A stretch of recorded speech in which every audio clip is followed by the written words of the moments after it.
ہم فرانس کئی مرتبہ گئے، ایک مرتبہ جو نیشنل لائبریری تھی وہاں گئے، اس کی ممبرشپ بھی ہو گئی، جاتے رہتے تھے۔ ہمیں حضور اقدس صلی اللہ علیہ وسلم کے وہاں جو خطوط پڑے ہوئے ہیں وہ دیکھنا تھا۔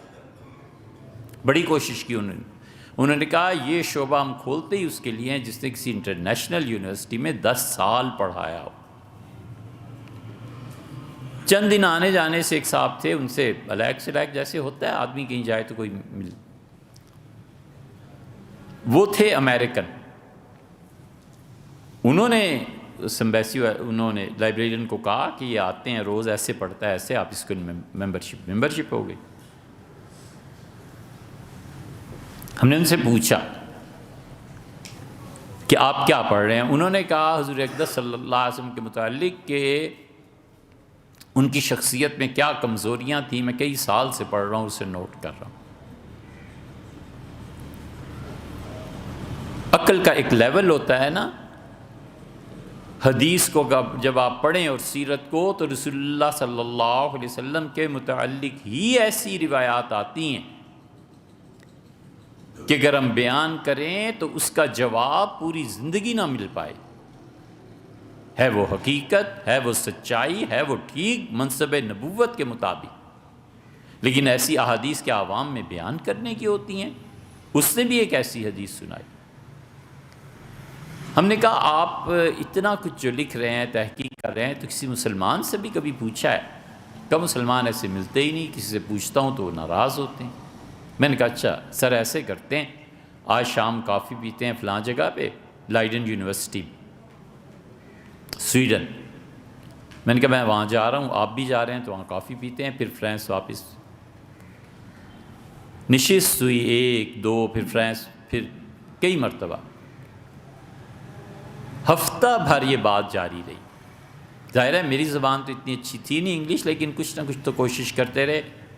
اللہ تعالیٰ اس بات کو قبول فرمائے۔ اس نے اتنا کاغذوں کا دتھا تھا، کاپی پھاڑی میرے سامنے، اس نے آگ لگا دی، کہنے لگا آپ نے مجھے صحیح راہ دکھائی ہے، میں آپ کا بہت ممنون ہوں۔ میں چاہتا تھا کہ اس کو چھاپوں، پرنٹ کروں، سب جگہ بھیجوں، لیکن جب ایک حقیقت میرے سامنے آ گئی ہے تو یہ بڑی زیادتی ہے کہ میں ایک وفات شدہ آدمی کی کریکٹر کو غلط کر کے پیش کروں۔ کرنے کا کام یہ ہے، حضور اقدس صلی اللہ علیہ وسلم کی سیرت جا کے بیان کریں۔ نبی کریم صلی اللہ علیہ وسلم خود کیا کیا تھا آپ کو پتہ ہے کہ رسول اللہ صلی اللہ علیہ وسلم پر ایک حج کا موقع مکہ میں ایسا آ گیا تھا کہ مکہ مکرمہ کے جتنے دروازے تھے شہر کے، کافر جب تنگ آ گئے تو انہوں نے کہا فلاں دروازے کو تم سنبھالو، فلاں کو تم، فلاں کو تم، جتنے مسافر ہیں انہیں روک لینا، روک کے خوب ان کا دماغ بنانا کہ اس شہر میں ایک پاگل شخص ہے، معاذ اللہ استغفر اللہ، اس کے جادو میں نہ آ جانا، وہ کلام بڑا خوبصورت سناتا ہے لیکن پاگل نہ بننا اس کے ساتھ۔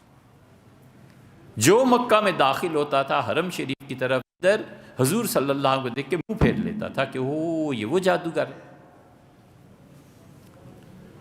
اللہ نے کہا علی المقتسمین، جنہوں نے ٹکڑے ٹکڑے بانٹ دیے، وہ جو کھڑے ہو کے دروازوں پہ آپ کے خلاف بول رہے تھے، باتیں کر رہے تھے، فَوَرَبِّكَ لَنَسْأَلَنَّهُمْ، پروردگار کو اس کی ذات کی قسم ہے وہ قیامت میں ان سے پوچھے گا یہ کرتوت تم کیا کرتے رہے۔ اللہ نے اپنی قسم کا آگے کہا ہے کہ جنہوں نے آپ کی توہین کی میں ان سے ضرور پوچھوں گا کہ تم نے کیا کیا۔ حضور صلی اللہ علیہ وسلم نے کیا کیا تھا انہوں نے بھی متعین فرما دیے، فرمایا جاؤ تم اور ان لوگوں سے ملو اور میرے متعلق انہیں بتانا کہ میں کیا ہوں۔ ہم میں سے کتنے ایسے ہیں فرانس میں، امریکہ میں، جنہوں نے سیرت پڑھی ہو، سیرت ہی نہیں پڑھی، ہمیں پتہ ہی نہیں کہ حضور صلی اللہ علیہ وسلم کیا